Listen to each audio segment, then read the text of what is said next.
Aloha, it's Tani here, and today I'll be showing you how to make manju. First, we're going to be measuring out the flour. It's going to be about 160 grams of flour. So I have my measuring device here. Units is going to be grams. Usually it comes out about 1 1/4 cup. That is 160 grams of flour. I'm just going to add in the sugar and the salt now.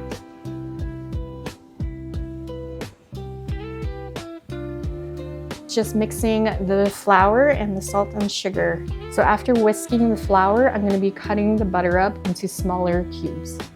The key to having a flaky, crusted manju is to have cold butter.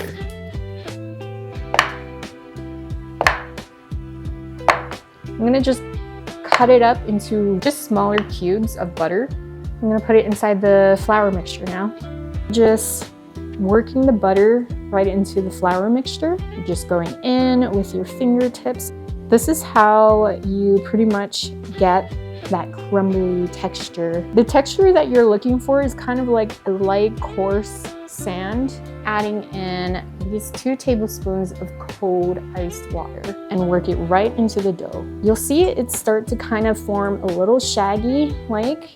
And if it's still crumbling, that's okay because it'll start to form together. Kind of put pressure on it, squeeze it in to the dough like this. So once it's starting to do that, we can put it onto our working bench. One technique is to kind of smear it across like that. This is just another way of working it into the flour. You do this smearing technique a few times and then just bring it together, and then we're going to form it into a log. We're looking for about 2 inches. Wrap it up in plastic. Just wrap it up.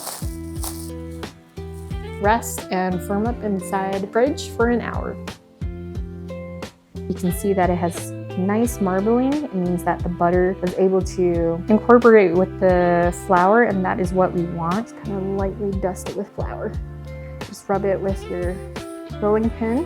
Start forming them with your hand, or I like to use my rolling pin. So I like to flatten it out this way.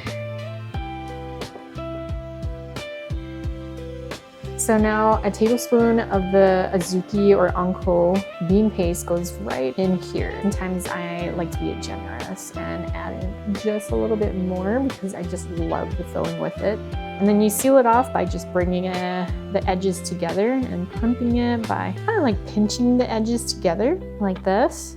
So my son, he kept asking me, when are you gonna have manju again? When are we gonna have manju? This happened when I was doing some of the test batches for this recipe. He kept asking because he loved manju. And so he's gonna be so happy when I'm gonna surprise him with this batch of manju. Traditionally, you have egg wash on these manjus on the top just to give that nice shiny coat on it. But he is allergic to eggs, so I always have to be conscious of what he can and cannot eat. But in this case, I'm just not gonna brush some of the manjus with the egg wash so that he doesn't get a reaction and that he can also eat these manjus. And that's what I'm gonna do for this recipe. So if you choose not to put on any egg wash, that is totally fine. It is optional. So these are ready to go into the oven at 400 degrees Fahrenheit for 24 to 28 minutes. That is how you make manju. And if you want the full recipe and the step-by-step instructions, it will be available on my blog, and the link is in the description. So here's the fun part, trying it out myself.